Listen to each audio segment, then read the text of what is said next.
Assalamualaikum warahmatullahi wabarakatuh.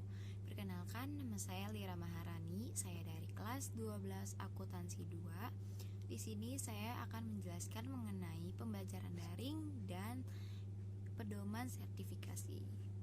Apa sih pembelajaran daring? Pembelajaran daring merupakan pembelajaran yang dilakukan secara online yang menggunakan aplikasi pembelajaran maupun jaringan sosial tanpa melakukan tatap muka, tetapi melalui platform yang telah disediakan.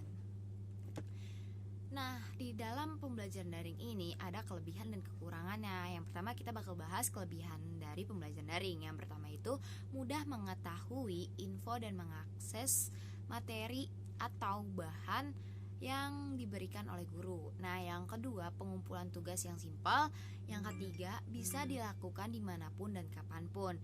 Nah, yang keempat mengurangi pengeluaran. Yang kelima lebih praktis dalam menggunakan aplikasi yang sudah digunakan. Nah, selain ada kelebihannya, di sini juga ada kekurangannya. Nah, yang pertama itu membutuhkan jaringan internet yang stabil. Yang kedua, kesulitan jaringan mempengaruhi konsentrasi peserta didik. Nah, yang ketiga, ketidaktergantungan tempat dan waktu. Nah, yang keempat ini kekurangan dalam masing-masing aplikasi pembelajaran.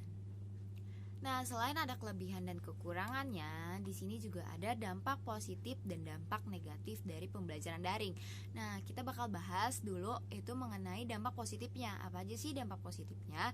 Nah, yang pertama ini meminimalisir dan mengurangi laju penyebaran penyakit COVID-19. Nah, yang kedua, menumbuhkan kemandirian belajar untuk siswa maupun mahasiswa. Nah, yang ketiga, metode pembelajaran lebih variasi dan waktu yang lebih fleksibel. Nah, yang keempat, mengenai teknologi dan platform pembelajaran daring. Nah, yang kelima, lebih sering berkumpul dengan keluarga atau quality time. Oke. Nah, selain ada dampak positifnya, pasti juga ada dampak negatifnya. Nah, di sini apa aja sih dampak negatif dari pembelajaran daring? Nah, yang pertamanya itu ada kurang fokus, yang kedua ada kurangnya pemahaman materi yang disampaikan oleh guru atau dosen. Nah, yang ketiga, pelajar merasa lelah secara fisik, yang keempat kurang semangat dalam belajar.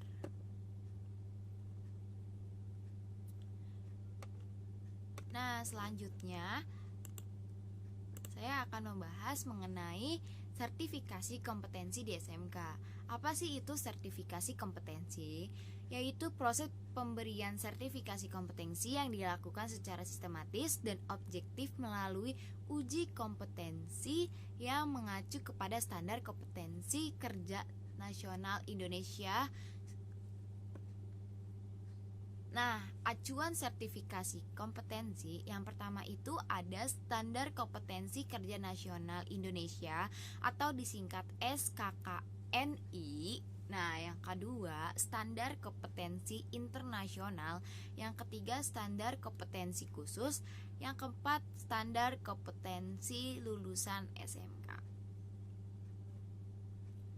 Nah, model pelaksanaan sertifikasi kompetensi di SMK saat ini yang saat pertama mengacu pada kompetensi inti, kompetensi dasar, dan skema sertifikasi yang berlaku di SMK.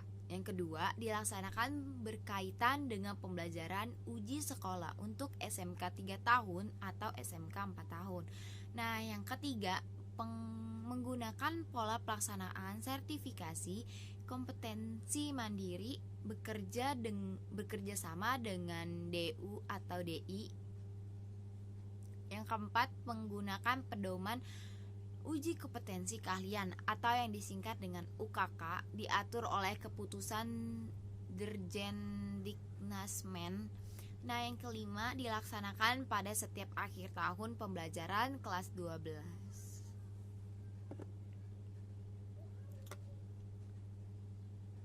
Nah, tahap penyelenggaraan sertifikasi kompetensi ini itu yang pertama itu kepala SMK sesuai kewenangannya yang membentuk panitia teknis uji kompetensi atau PTUK yang berisi fungsinya itu yang satu pengarah, yang kedua pelaksana, yang ketiga pendukung pelaksanaan.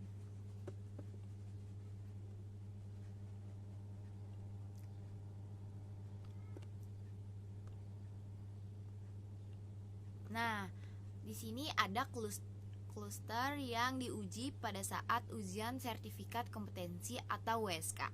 Bidang keahlian akuntansi dan keuangan lembaga atau KKL. Nah, ada yang pertama itu penyusunan laporan keuangan berbasis SAK etap. Nah, yang kedua pengoperasian aplikasi komputer akuntansi. Sekian dari presentasi saya. Apabila ada kesalahan mohon dimaafkan. Wassalamualaikum warahmatullahi wabarakatuh.